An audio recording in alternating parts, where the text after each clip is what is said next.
up, Foodie Tribe? It's your girl Naja here, and I am back with another video. And this video is going to be a Tribe Tea segment. That is when you guys send me in your stories and we kiki, we react to them, all that jazz. Just letting you guys know, in case you didn't see my video yesterday, yeah, my face is still kind of swollen. That's why I could not do a live Tribe Tea yesterday, because I had to go to the doctor and get a checkup and stuff like that. But I am still going to be doing videos for you guys this week, so rest assured. And I have a new segment coming out on Sunday, so I hope you guys like it. Watch out for that, okay? Make sure you got the notification bell clicked, all that jazz, so you know when it's coming out. I'm really excited about it. Not really gonna do too much talking because, yeah, I'm just gonna get right on into it. If you guys like my Tribe Tea segment, please go ahead and give this video a big thumbs up. And yeah, I'm just gonna get right on into it. The first story is called Tribe Tea, My Divorced Parents Keep Smashing in the Room Next Door. Why does this bother you? I'm pretty sure there's a lot of people who have divorced parents that would love to know that their parents are still in love, but I don't know, maybe there's more to it. Naja, I'd like to remain anonymous. I love you and your channel so much. Thank you for creating a space for us to share the BS that goes on in our lives. No problem, boo. I'm just sending this to you to get it off my chest because it's too embarrassing to share with my real life friends. So growing up, my parents were constantly fighting, and it got to the point where my mom would emotionally abuse me as a way to get her anger and frustration out. She'd call me things like ugly and fat when I was only 9 years old. My mother was pregnant with me at 17, so I get she wasn't ready to be a mom, but that's no excuse. Exactly. We were both also abusive to each other. My two sisters and I witnessed the abuse all the time. Fast forward to now, and my parents have been divorced for about 3 years. My mother has converted to the Christian religion and goes to church like 5,000 times a week and is also dating someone. My father is also currently remarried. Okay, now that can be a little bit awkward because it's like, sure, that might be your biological mom and dad, but it's like they're in different relationships and then they're basically having an affair in the home. Like, that's really awkward. Now I get it. So about a year ago, my dad came over in the middle of the night to talk to my mom. Well, they didn't talk. My sister and I could hear them smashing from our rooms, and to be honest, I feel like that really confused the shit out of my sister because she's still young. I'm talking 9 and 13 years old. That is too young. That is way too young to be exposed to shit like that. My mom told us the next day that she was sorry and it wouldn't happen again. Well, guess what? It happened again. About 3 days ago, my father came over again to talk with my mother, and they ended up locking themselves in her room and doing what we all knew was going to happen. So my thing is that my mom is always up my ass about what I'm doing in my life and how wrong for me to be sexually active with my boyfriend of 3 years, even though I'm a couple months shy of 20 years old. If your mama don't mind her damn business, about to be 20 years old and she worried about what? Like, ma'am, you need to worry about your own relationship. You over here fucking your baby daddy and you got a whole boyfriend. What is going on? She puts me down for almost everything that I do and calls me a bad role model to my sisters. Oh, but you're being a good role model by having sex with her. And look, I understand that, you know, the abuse and stuff was in the past or whatever, but it's just like, kids don't know that people change until they are adults. So as a kid, all people are going to remember are the bad things that happen. So you and your siblings only remember like the violence and the abuse. So all that's teaching your younger siblings by your mom going back to your dad and your dad going back to your mom, vice versa, is that it is okay to, you know, excuse those type of behaviors. If anybody's being a bad role model, it's them, not you as a sister. I don't drink, I don't smoke, and I don't party. I come home before 10 p.m. every night and have amazing grades at school, and I pay bills. Girl, you pay bills? She better shut the fuck up. Like, you pay bills and she got a problem? What are we doing? Meanwhile, she's here having sex with a married man while she's in a relationship herself. Her excuse is that the pastor at her church told her it's okay because he's the father of her children.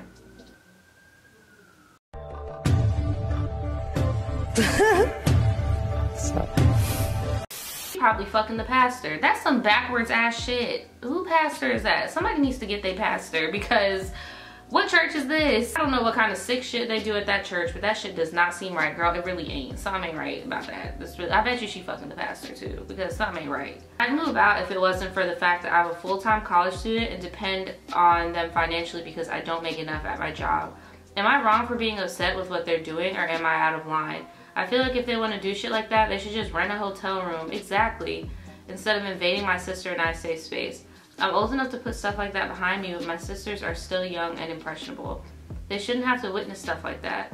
Sorry if this is kind of long, but I just really need to let this out. Thanks for listening. Wish you the best.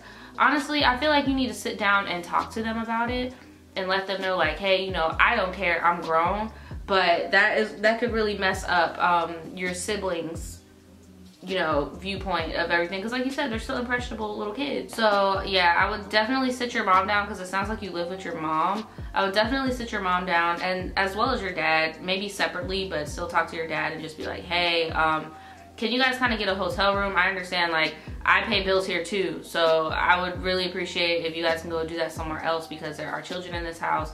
They don't need to be confused.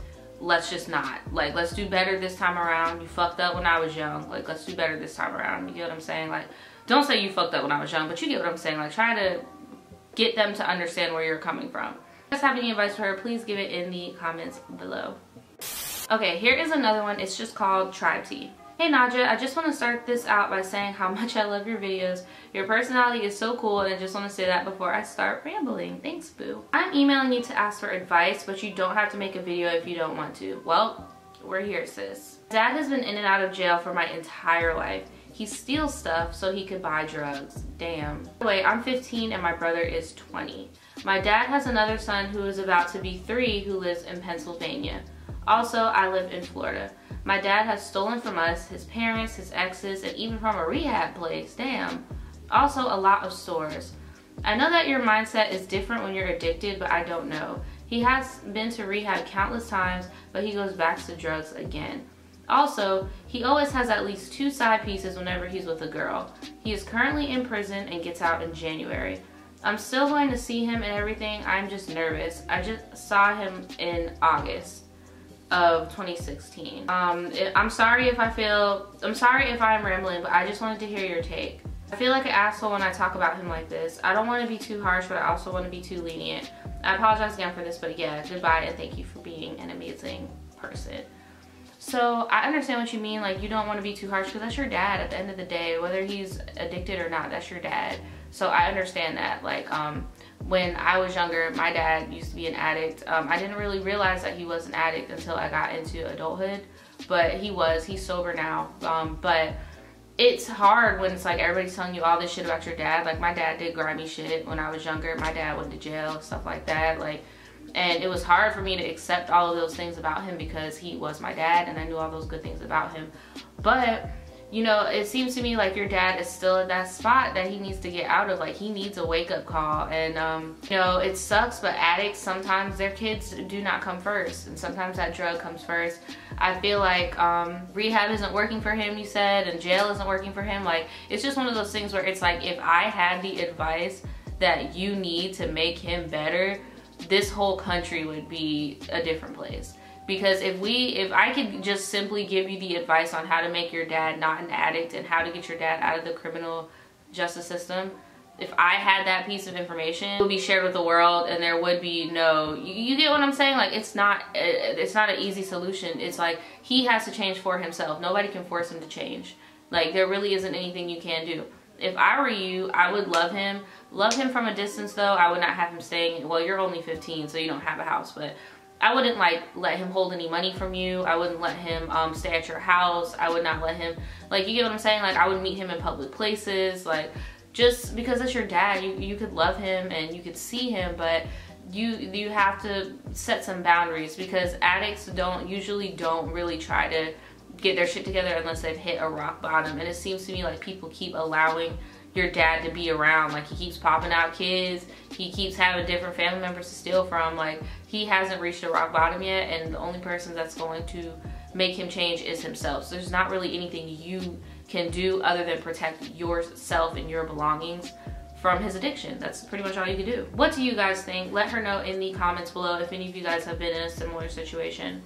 Okay, this one is called Tribetea. The time I went to school high as hell. Hey Nadja, oh my god, I wish I could do that with more enthusiasm, bitch, but I feel like I'm about to bust my damn stitch if I do. I've been part of the Voodoo Tribe since the summer and I am loving every video of it. My name is Cass and I am 17. I really don't mind whether or not you use my name or change it. Guys, I never change anything. Like, if you send me something and there's a name in there, I'm calling you by that name. Like, if you want to be anonymous or if you want a fake name, you make it up by yourself, okay? The only time I plug certain shit in is if like somebody's being a little too rated R for my taste. But yeah, no, I'm just gonna say whatever you guys write down. I watched your video about the time you were stoned in school, and it instantly made me think of my own experience doing the same damn thing. I was a freshman in high school at the time. Wait, let's start from the day before.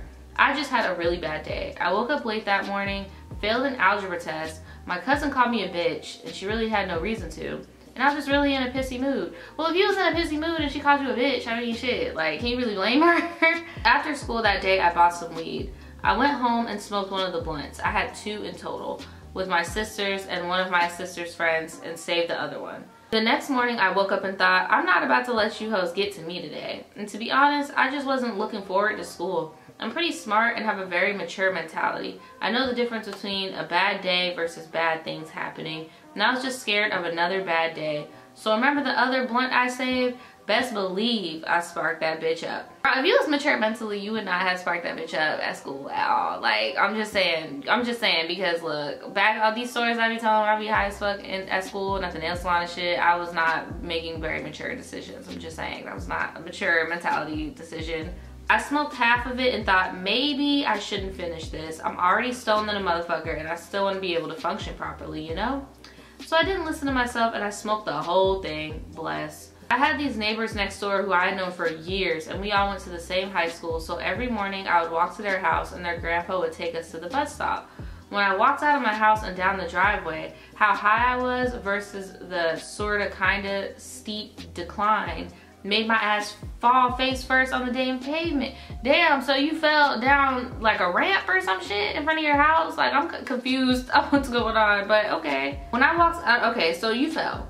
I really ate that shit because I barely felt it, but I continued walking to my neighbor's house, and I always get there before they finish getting themselves ready. So I just sat on the couch with the youngest child and the grandma. One of the kids who went to my high school called me back to her room and was like, bitch, here, put this shit in your eyes because your shit is bloodshot. Your shit might be bloodshot because you hit the damn pavement, bitch. That might not even have been the weed. I did what I was told and we went to the bus stop. My goofy high ass trips going up the stairs, getting on the bus. And I ate that shit too. Girl, why are you falling all over the place? What is going on? Like, I've never been so high that I was just falling everywhere. Like, what are we doing here? I sat down and fell asleep on the way to school. You know when you're really, really high and you go to sleep, but you don't sleep all the high off, so you're drunk off sleep and still high as fuck? Sleep, but you don't sleep all the high off, so you're drunk off sleep, but you don't sleep all the high off, so you're drunk off, but you don't sleep all the...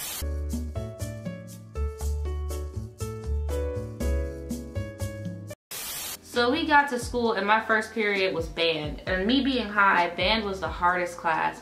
I played the trombone too, so that was hell. Then I fell asleep in rehearsal, so my band director's fat ass took his clarinet, walked his fat ass behind me, and blew that shit in my damn ear. Second period, I had junior ROTC, I thought it was just called ROTC, I don't know. And it was a chill day, so we went to the classroom. Wait, so you're in ROTC and you're over here smoking weed, sis? What are we doing, sis? So I caught up on another nap because we weren't doing stuff. Come third period, I slept like a hoe. How you sleep like a hoe? Okay, for one, Brad, like, okay.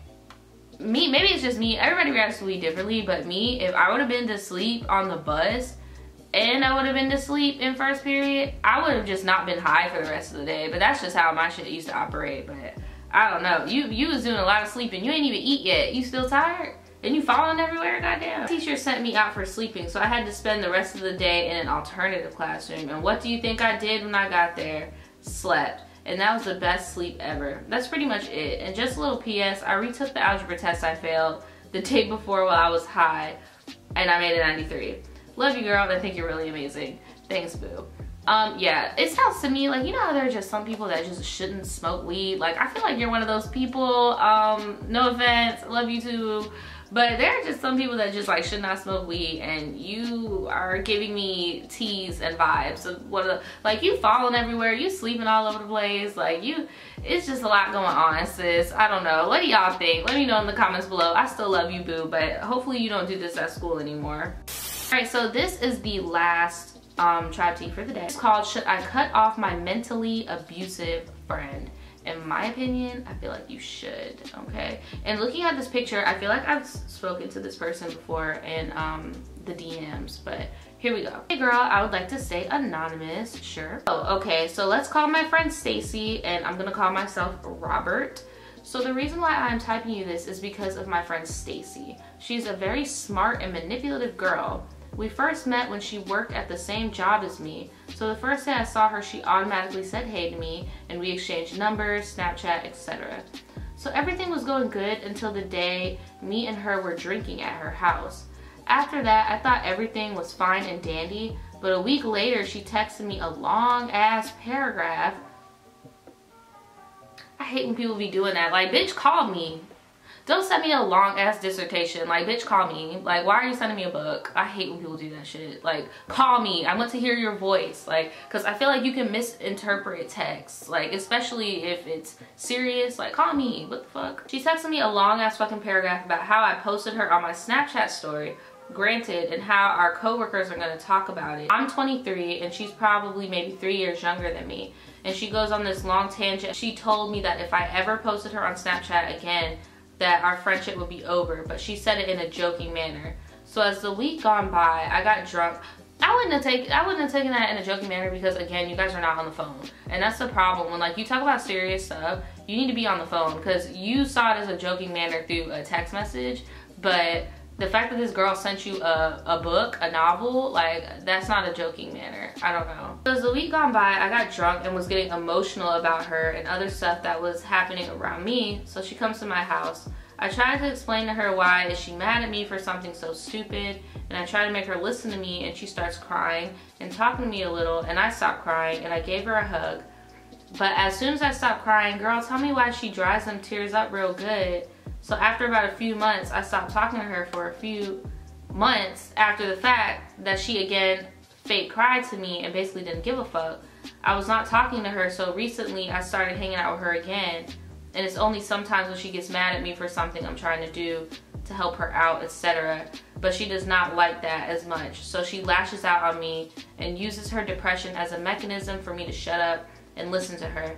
And I feel like me and her are about to have another breaking apart for a few, because all she cares about is herself and does not care for others. So the question for the day is, should I still be friends with Stacy, or should I cut the shit off and never talk to her again? Would love some advice from you and the tribe. FYI, her mom and my mom are friends. Okay, so that last part did get a little bit of a woozy. I got a little bit confused, but basically it just sounds like you guys are just not compatible as friends, and there's nothing wrong with that. Like, sometimes it works and sometimes it doesn't work, and there's nothing wrong with that, and I feel like it's just not working for you guys. For one, the age difference might be a thing too. She's not really, you know, I don't know. I don't even know. I can't even make up no excuses. I just don't see y'all being friends. And just because your parents are friends does not mean you guys have to be friends. Like, it really doesn't. My mom was friends. I remember that happened to me when I was younger. My mom had a friend and her friend had a daughter, and she tried to get us to hang, and that shit just was not working. Like, we were just completely different people, and we're just like, you know, let's just let our moms hang. Like, you don't have to be her friend. Like, you know, and if you can still work with her and not talk to her for months, what's the point of continuing to try to talk to her when it's like, it seems to me all you guys do is get drunk, get on Snapchat, and then out of nowhere something bad happens and then y'all aren't talking again. Like, it's a waste of energy. I think you should just cut her off. What do you guys think? Because it sounds to me like she doesn't really like you that much either. Alright guys, that is it for today's Tribe Tea. I really hope you like it. Tomorrow there will be a story time. Again, sorry if I'm not that animated. It's just I'm trying to be smart. Alright guys, that is it for today. I will see you tomorrow. Bye-bye.